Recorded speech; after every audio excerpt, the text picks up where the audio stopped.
संसार में प्रचलित सभी धर्म गीता की दूरस्थ प्रतिध्वनि मात्र है। स्वामी श्री अड़गड़ानंद जी महाराज द्वारा इसकी व्याख्या यथार्थ गीता को सुनकर जैन कुलोत्पन्न श्री जीतेन भाई जी ने व्रत ही ले लिया कि कैसेटों के माध्यम से इसका प्रसारण करूं, क्योंकि भगवान महावीर, भगवान गौतम बुद्ध, गुरु नानक, कबीर इत्यादि के श्रद्धापूरित तप सिद्धांतों की उच्चतम अभिव्यक्ति गीता है। गीता के वे ही कैसेट सुमन आप सबके समक्ष आत्मदर्शनार्थ प्रस्तुत हैं।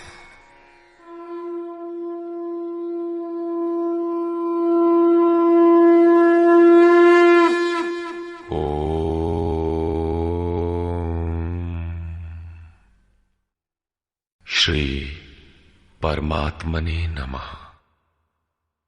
यथार्थ गीता, श्रीमद् भगवत गीता, अथ सप्तमोऽध्यायः। गत अध्यायों में गीता के मुख्य प्रायः सभी प्रश्न पूर्ण हो गए हैं। निष्काम कर्म योग, ज्ञान योग, कर्म और यज्ञ का स्वरूप और उसकी विधि, योग का वास्तविक स्वरूप और उसका परिणाम तथा अवतार, वर्ण संकर, सनातन आत्मस्थित महापुरुष के लिए भी लोकहितार्थ कर्म करने पर बल, युद्ध इत्यादि पर विशद चर्चा की गई। अगले अध्यायों में योगेश्वर श्री कृष्ण ने इन्हीं से संदर्भित अनेक पूरक प्रश्नों को लिया है, जिनका समाधान तथा अनुष्ठान आराधना में सहायक सिद्ध होगा। छठे अध्याय के अंतिम श्लोक में योगेश्वर ने यह कहकर प्रश्न का स्वयं बीजारोपण कर दिया कि जो योगी मद्गतेनांतरात्मना, मुझ में अच्छी प्रकार स्थित अंतःकरण वाला है, उसे मैं अतिशय श्रेष्ठ योगी मानता हूं। परमात्मा में अच्छी प्रकार स्थिति क्या है? बहुत से योगी परमात्मा को प्राप्त तो होते हैं, फिर भी कहीं कोई कमी उन्हें खटकती है। लेश मात्र भी कसर न रह जाए, ऐसी अवस्था कब आएगी? संपूर्णता से परमात्मा की जानकारी कब आएगी, कब होती है? इस पर योगेश्वर श्री कृष्ण कहते हैं, श्री भगवान उवाच, मय्यासक्तमनाः पार्थ योगं युञ्जन्मदाश्रयः असंशयं समग्रं माम् यथा ज्ञास्यसि तच्छृणु। पार्थ, तू मुझ में आसक्त हुए मन वाला, बाहरी नहीं अपितु मदाश्रय अर्थात मेरे परायण होकर योग में लगा हुआ, छोड़कर नहीं, मुझको जिस प्रकार संशय रहित जानेगा उसको सुन, जिसे जानने के पश्चात लेश मात्र भी संशय न रह जाए। विभूतियों की उस समग्र जानकारी पर पुनः बल देते हैं। ज्ञानम तेहं सविज्ञानम इदं वक्ष्याम्यशेषतः यज्ञात्वा नेह भूयोऽन्यत् ज्ञातव्यमवशिष्यते। मैं तेरे लिए इस विज्ञान सहित ज्ञान को संपूर्णता से कहूंगा। पूर्ति काल में यज्ञ जिसकी सृष्टि करता है, उस अमृत तत्व की प्राप्ति के साथ मिलने वाली जानकारी का नाम ज्ञान है। परम तत्व परमात्मा की प्रत्यक्ष जानकारी का नाम ज्ञान है। महापुरुष को एक साथ सर्वत्र कार्य करने की जो क्षमता मिलती है, वो विज्ञान है। कैसे वो प्रभु एक साथ सबके हृदय में कार्य करता है, किस प्रकार वो उठाता, बैठाता और प्रकृति के द्वंद्व से निकालकर स्वरूप तक की दूरी तय करा लेता है, उनकी इस कार्य प्रणाली का नाम विज्ञान है। इस विज्ञान सहित ज्ञान को संपूर्णता से कहूंगा, जिसे जानकर सुनकर नहीं, संसार में और कुछ भी जानने योग्य नहीं रह जाएगा। मानने वालों की संख्या बहुत कम है।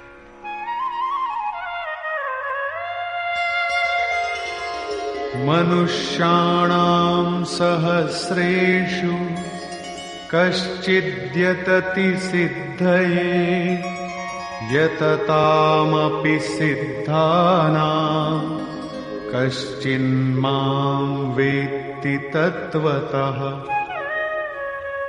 हजारों मनुष्यों में कोई ही मनुष्य मेरी प्राप्ति के लिए यत्न करता है, और उन यत्न करने वाले योगियों में भी कोई विरला ही पुरुष मुझे तत्व अर्थात साक्षात्कार के साथ जानता है। अब समग्र तत्व है कहां? एक स्थान पर पिंड रूप में है अथवा सर्वत्र व्याप्त है? इस पर योगेश्वर श्री कृष्ण कहते हैं, भूमिरापो नलो वायुः खं मनो बुद्धिरेव च अहंकार इतीयं मे भिन्ना प्रकृतिरष्टधा। अर्जुन, भूमि, जल, अग्नि, वायु और आकाश तथा मन, बुद्धि और अहंकार, ऐसे ये 8 प्रकार के भेदों वाली मेरी प्रकृति है। ये अष्टधा मूल प्रकृति है। अपरेयमितस्त्वन्यां प्रकृतिं विद्धि मे परां जीवभूतां महाबाहो ययेदं धार्यते जगत्। यम अर्थात ये 8 प्रकारों वाली तो मेरी अपरा प्रकृति है, अर्थात जड़ प्रकृति है। महाबाहु अर्जुन, इससे दूसरी को जीव रूप परा अर्थात चेतना प्रकृति जान, जिससे संपूर्ण जगत धारण किया हुआ है, वो है जीवात्मा। जीवात्मा भी प्रकृति के संबंध में रहने के कारण वो भी प्रकृति ही है। एतद्योनीनि भूतानि सर्वाणीत्युपधारय अहं कृत्स्नस्य जगतः प्रभवः प्रलयस्तथा। अर्जुन, ऐसा समझ के संपूर्ण भूत एतद्योनीनि, इन महाप्रकृतियों से परा और अपरा प्रकृतियों से ही उत्पन्न होने वाले हैं। यही दोनों एकमात्र योनि है। मैं संपूर्ण जगत की उत्पत्ति तथा प्रलय रूप हूं, अर्थात मूल कारण हूं। जगत की उत्पत्ति मुझसे है और प्रलय अर्थात विलय भी मुझ में है। जब तक प्रकृति विद्यमान है तब तक मैं ही उसकी उत्पत्ति हूं, और जब कोई महापुरुष प्रकृति का पार पा लेता है तब मैं ही महाप्रलय भी हूं, जो अनुभव में आता है। सृष्टि की उत्पत्ति और प्रलय के प्रश्न को मानव समाज ने कौतूहल से देखा है। विश्व के अनेक शास्त्रों में इसे किसी न किसी तरह समझने का प्रयास चला आ रहा है। कोई कहता है प्रलय में संसार डूब जाता है, तो किसी के अनुसार सूर्य इतना नीचे आ जाता है कि पृथ्वी जल जाती है।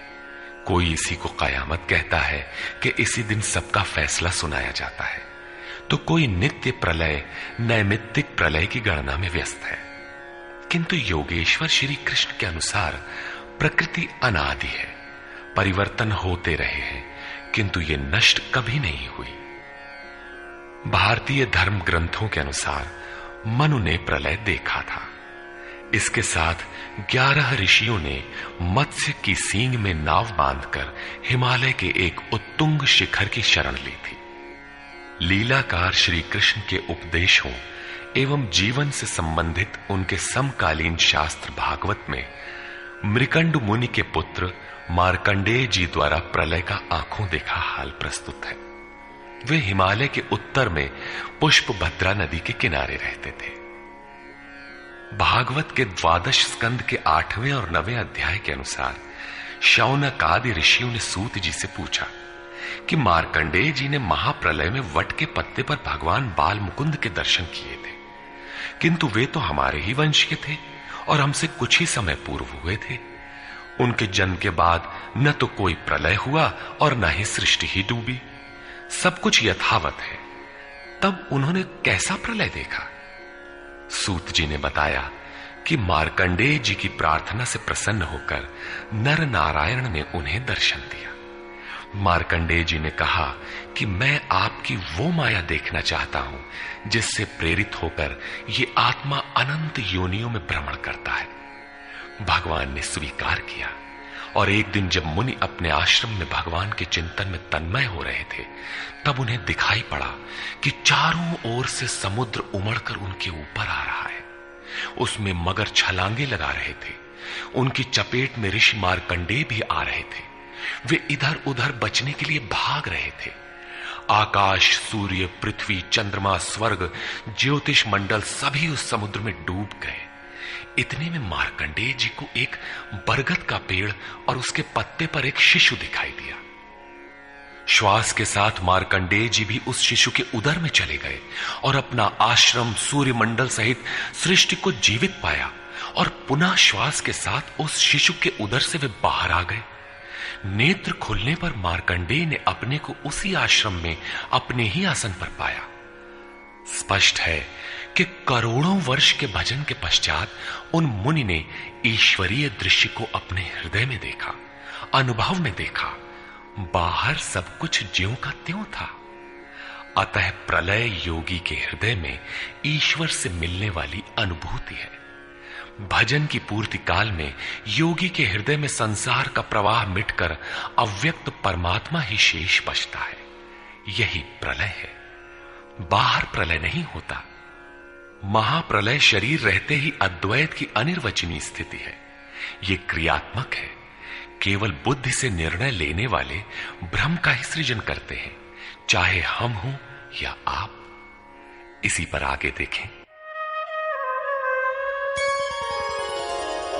मत्तः परतरं नान्यत् किंचिदस्ति धनंजय मयि सर्वमिदं प्रोतं सूत्रे मणिगणा इव।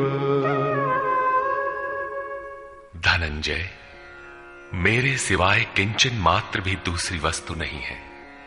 ये संपूर्ण जगत सूत्र में मणियों के सदृश मेरे में गुथा हुआ है तो, परंतु जानेंगे कब? जब इस अध्याय के प्रथम श्लोक के अनुसार अनन्यासक्ति अर्थात भक्ति से मेरे परायण होकर योग में उसी रूप से लग जाए। इसके बिना नहीं, योग में लगना आवश्यक है।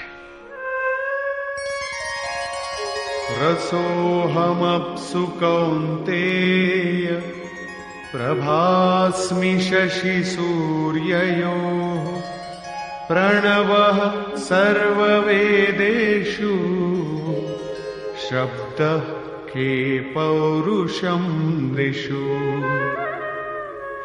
कौन्तेय, जल में मैं रस हूं, चंद्रमा और सूर्य में प्रकाश हूं, संपूर्ण वेदों में मैं ओंकार हूं।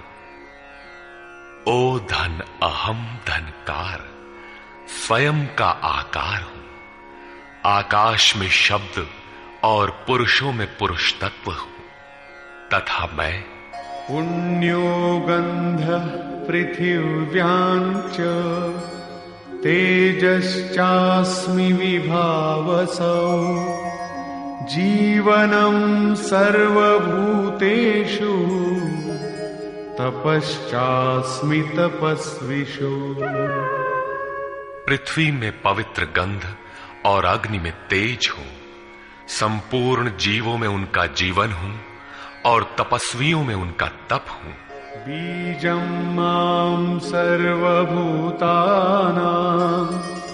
विद्धि पार्थ सनातनम् बुद्धिर्बुद्धिमतामस्मि तेजस्तेजस्विनामहम्। पार्थ, तू संपूर्ण भूतों का सनातन कारण अर्थात बीज मुझे ही जान। मैं बुद्धिमानों की बुद्धि और तेजस्वियों का तेज हूं। इसी क्रम में योगेश्वर श्री कृष्ण कहते हैं, बलम बलवतां चाहम कामराग विवर्जितम धर्मा विरुद्धो भूतेषु कामोस्मि भरतर्षभ। हे भरत श्रेष्ठ अर्जुन, मैं बलवानों का कामना और आसक्ति रहित बल हूं। संसार में सब बलवान ही तो बनते हैं। कोई दंड बैठक लगाता है, कोई परमाणु इकट्ठा करता है, किंतु नहीं, श्री कृष्ण कहते हैं कि काम और राग से परे जो बल है वो मैं हूं, वही वास्तविक बल है। सब भूतों में धर्म के अनुकूल कामना मैं हूं। परब्रह्म परमात्मा ही एकमात्र धर्म है जो सबको धारण किए हुए है। जो शाश्वत आत्मा है वही धर्म है। जो उससे अविरोध रखने वाली कामना है मैं हूं। आगे भी श्री कृष्ण ने कहा कि अर्जुन, मेरी प्राप्ति के लिए इच्छा कर। सब कामनाएं तो वर्जित हैं, किंतु उस परमात्मा को पाने की कामना आवश्यक है, अन्यथा आप साधन कर्म में प्रवृत्त नहीं होंगे। ऐसी कामना भी मेरी ही देन है। ये चैव सात्विका भावा राजसास्तामसाश्च ये मत्त एवेति तान् विद्धि नत्वहं तेषु ते मयि। और भी जो सत्वगुण से उत्पन्न होने वाले भाव हैं, जो रजोगुण और तमोगुण से उत्पन्न होने वाले भाव हैं, उन सबको तुम मुझसे ही उत्पन्न होने वाले हैं ऐसा जान। परंतु वास्तव में उनमें मैं और वे मेरे में नहीं हैं, क्योंकि न मैं उनमें खोया हूं और न वे ही मुझ में प्रवेश कर पाते हैं। क्योंकि मुझे कर्म से स्पृहा नहीं है, मैं निर्लेप हूं, मुझे इनमें कुछ पाना नहीं है, इसलिए मुझ में प्रवेश नहीं कर पाते। ऐसा होने पर भी जिस प्रकार आत्मा की उपस्थिति से ही शरीर को भूख प्यास लगती है, आत्मा को अन्न अथवा जल से कोई प्रयोजन नहीं है, उसी प्रकार प्रकृति परमात्मा की उपस्थिति में ही अपना कार्य कर पाती है। परमात्मा उसके गुण और कार्यों से निर्लेप रहता है। त्रिभिर्गुणमयैर्भावैः एभिः सर्वमिदं जगत् मोहितं नाभिजानाति मामेभ्यः परमव्ययम्। सात्विक, राजस और तामस, इन तीन गुणों के कार्य रूप भावों से यह सारा जगत मोहित हो रहा है।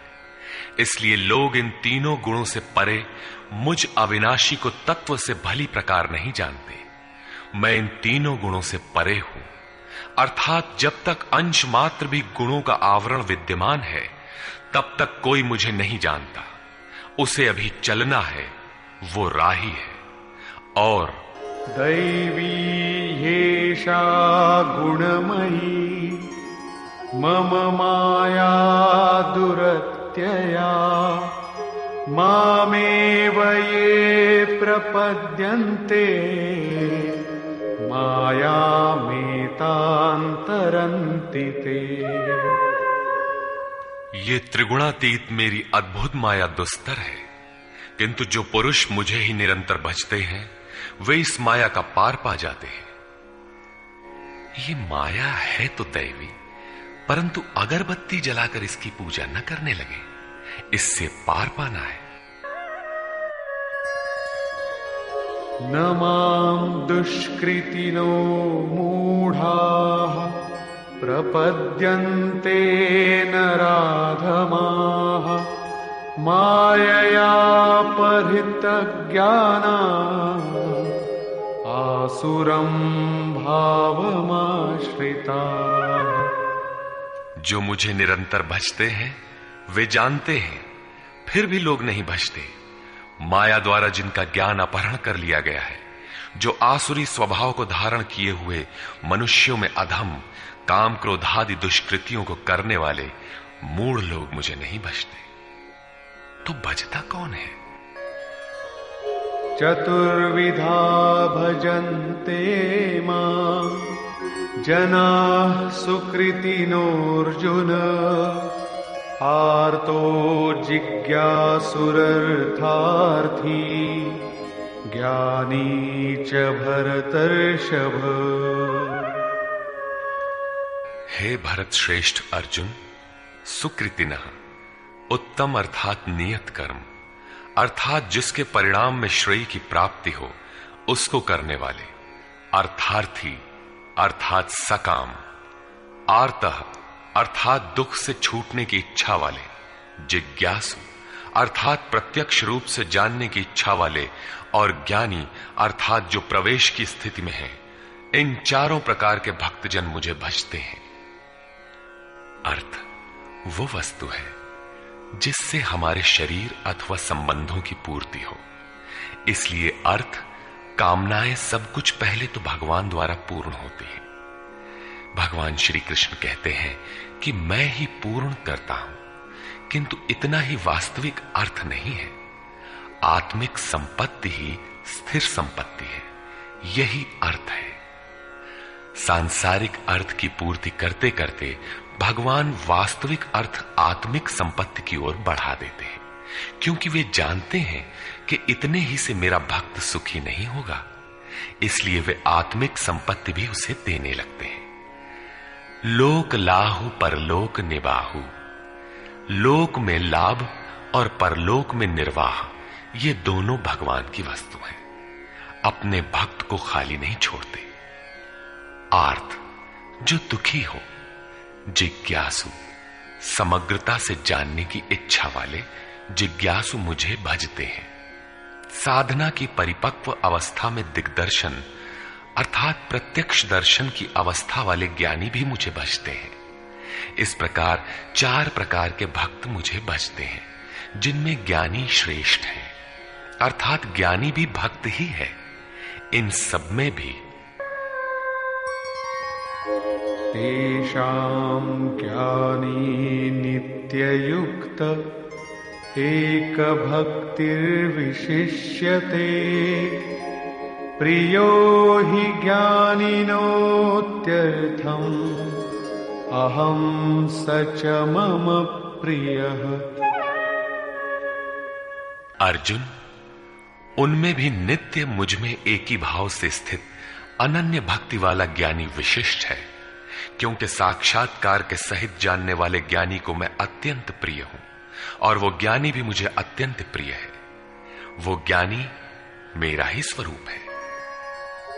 उदाराः सर्व एवैते ज्ञानी त्वात्मैव मे मतम् आस्थितः स हि युक्तात्मा मामेवानुत्तमां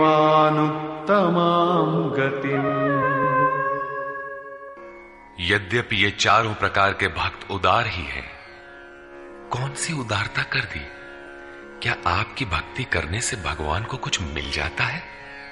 क्या भगवान में कोई कमी है जिसे आपने पूरा कर दिया? नहीं, वस्तुतः वही उदार है जो अपने आत्मा को अधोगति में न पहुंचाए, जो उसके उद्धार के लिए अग्रसर है। इस प्रकार ये सब उदार है। परंतु ज्ञानी तो साक्षात मेरा स्वरूप ही है, ऐसी मेरी मान्यता है, क्योंकि वो स्थिर बुद्धि ज्ञानी भक्त सर्वोत्तम गति स्वरूप मुझ में ही स्थित है। अर्थात वो मैं हूं, वो मुझ में है, मुझ में और उसमें कोई अंतर नहीं है। इसी पर पुनः बल देते हैं। बहूनां जन्मनामन्ते ज्ञानवान् मां प्रपद्यते वासुदेवः सर्वमिति समहात्मा सुदुर्लभः।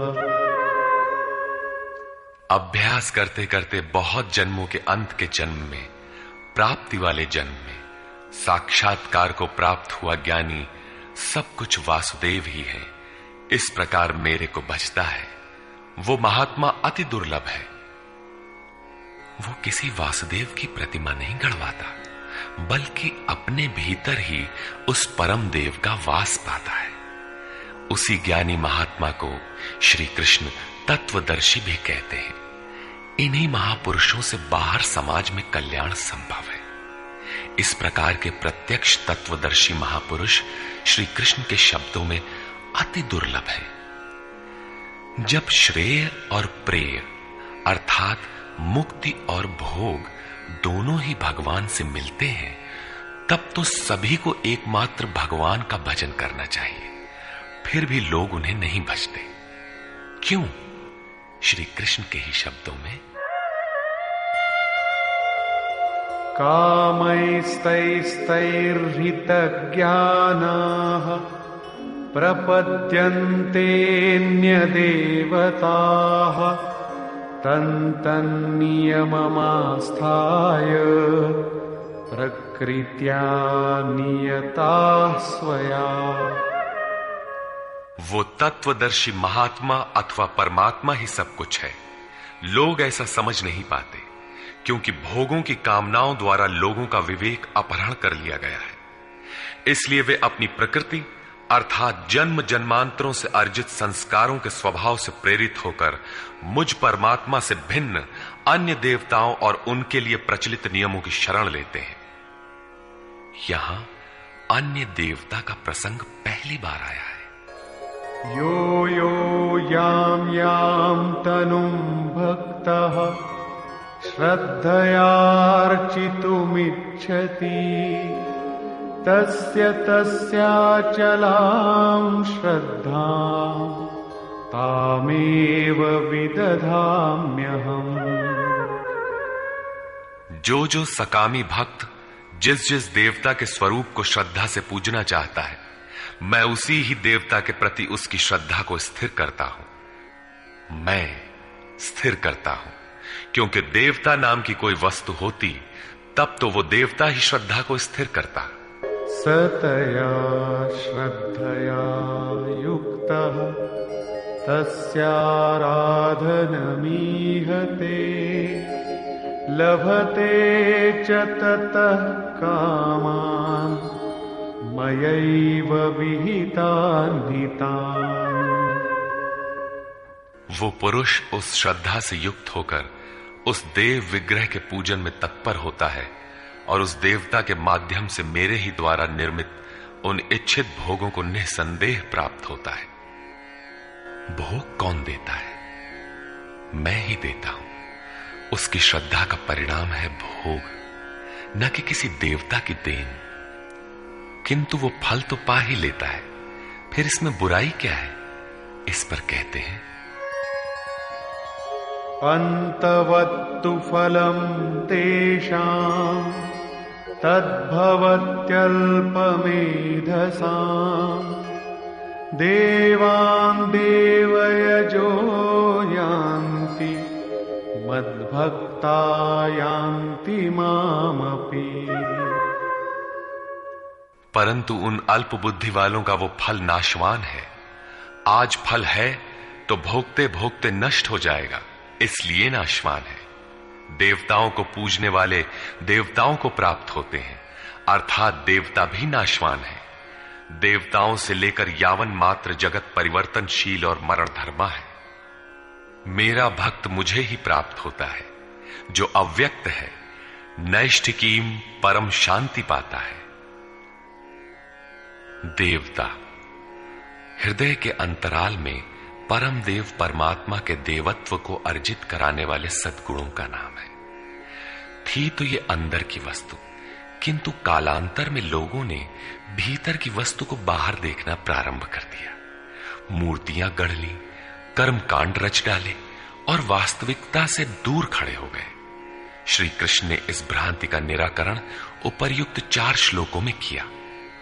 गीता में पहली बार अन्य देवताओं का नाम लेते हुए उन्होंने कहा कि देवता होते ही नहीं, लोगों की श्रद्धा जहां झुकती है, वहां मैं ही खड़ा होकर उनकी श्रद्धा को पुष्ट करता हूं, और मैं ही वहां फल भी देता हूं।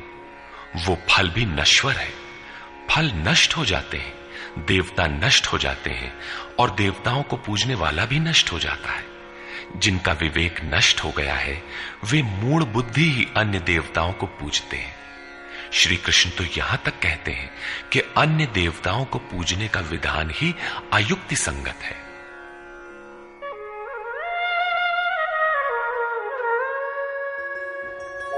अव्यक्तं व्यक्तिमापन्नं मन्यन्ते माम बुद्धयः परं भावमजानन्तो ममाव्ययमनुत्तमम्। यद्यपि जब देवताओं के नाम पर देवता नाम की कोई वस्तु है ही नहीं, जो फल मिलता है वो भी नाशवान है, फिर भी सब लोग मेरा भजन नहीं करते, क्योंकि बुद्धिहीन पुरुष अर्थात कामनाओं द्वारा जिनका ज्ञान अपहृत हो गया है, वे मेरे सर्वोत्तम, अविनाशी और परम प्रभाव को भली प्रकार नहीं जानते।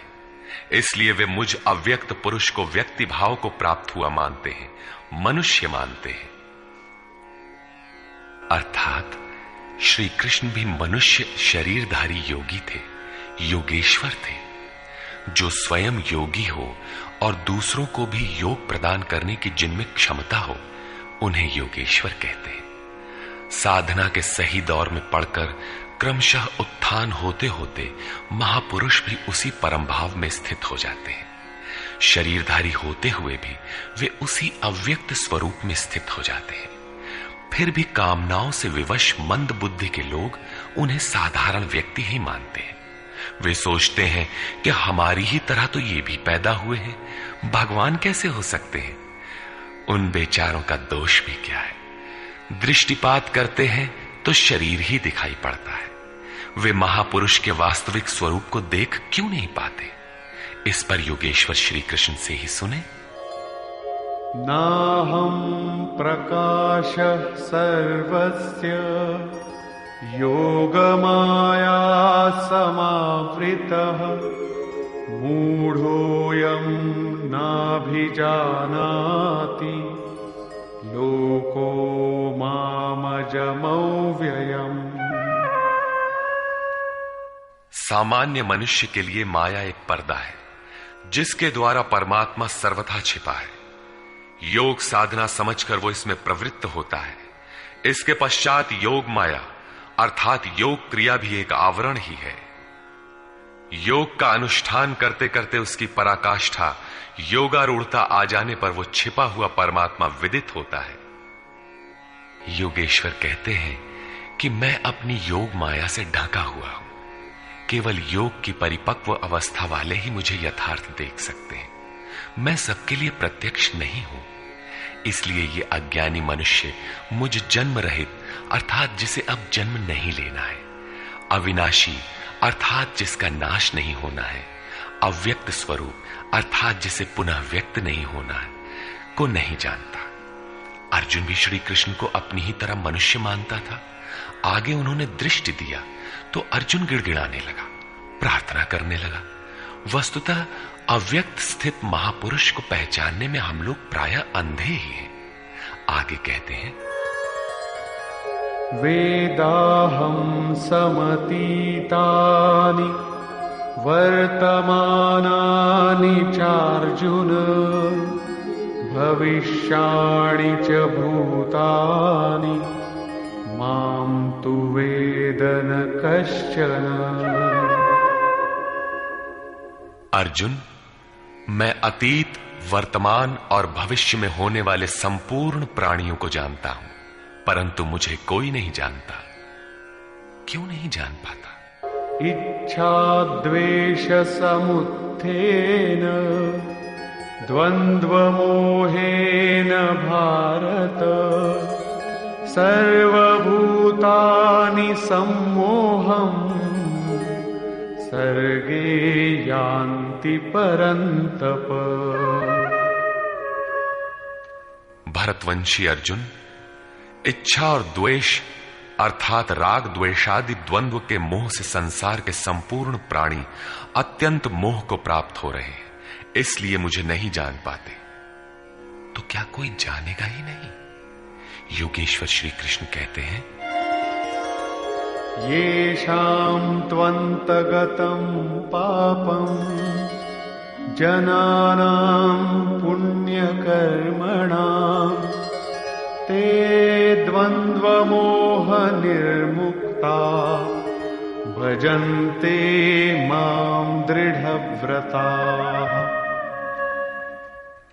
परंतु पुण्य कर्म अर्थात जो संस्कृति का अंत करने वाला है, जिसका नाम कार्यम कर्म, नियत कर्म, यज्ञ की प्रक्रिया कहकर बारंबार समझाया है, उस कर्म को करने वाले जिन भक्तों का पाप नष्ट हो गया है, वे राग द्वेषादि द्वंद्व के मोह से भली प्रकार मुक्त होकर व्रत में दृढ़ रहकर मुझे भजते हैं। किस लिए भजते हैं? जरा मरण मोक्षाय मामाश्रित्य यतन्ति ये ते ब्रह्म तद्विदु कृत्स्नम् अध्यात्मं कर्म चाखिलम्। जो मेरी शरण होकर जरा और मरण से मुक्ति पाने के लिए प्रयत्न करते हैं, वे पुरुष उस ब्रह्म को, संपूर्ण अध्यात्म को और संपूर्ण कर्म को जानते हैं। और इसी क्रम में साधिभूताधिदैवं मां साधियज्ञं च ये विदुः प्रयाणकालेऽपि च मां ते विदुर्युक्तचेतसः। जो पुरुष अधिभूत, अधिदैव तथा अधियज्ञ के सहित मुझे जानते हैं, मुझ में समाहित चित्त वाले वे पुरुष अंतकाल में भी मुझको ही जानते हैं, मुझ में ही स्थित रहते हैं और सदैव मुझे प्राप्त रहते हैं। 26वें 27वें श्लोक में उन्होंने कहा कि मुझे कोई नहीं जानता, क्योंकि वे मोहग्रस्त हैं, किंतु जो उस मोह से छूटने के लिए प्रयत्नशील हैं, वे संपूर्ण ब्रह्म, संपूर्ण अध्यात्म, संपूर्ण कर्म, संपूर्ण अधिभूत, संपूर्ण अधिदैव और संपूर्ण अधियज्ञ सहित मुझको जानते हैं। अर्थात इन सब का परिणाम मैं अर्थात सद्गुरु हूं, वही मुझे जानता है, ऐसा नहीं कि कोई नहीं जानता। निष्कर्ष, इस 7वें अध्याय में योगेश्वर श्री कृष्ण ने बताया कि अनन्य भाव से मुझ में समर्पित होकर, मेरे आश्रित होकर जो योग में लगता है, वह समग्र रूप से मुझे जानता है। मुझे जानने के लिए हजारों में कोई विरला ही प्रयत्न करता है, और प्रयत्न करने वालों में विरला ही कोई जानता है। वह मुझे पिंड रूप में एक देशीय नहीं वरन सर्वत्र व्याप्त देखता है। 8 भेदों वाली मेरी जड़ प्रकृति है और इसके अंतराल में जीव रूप मेरी चेतन प्रकृति है। इन्हीं दोनों के संयोग से पूरा जगत खड़ा है। तेज और बल मेरे ही द्वारा है। राग और काम से रहित बल तथा धर्मानुकूल कामना भी मैं ही हूं। जैसा कि सब कामनाएं तो वर्जित हैं, लेकिन मेरी प्राप्ति के लिए कामना कर, ऐसी इच्छा का अभ्युदय होना मेरा ही प्रसाद है। केवल परमात्मा को पाने की कामना ही धर्मानुकूल कामना है।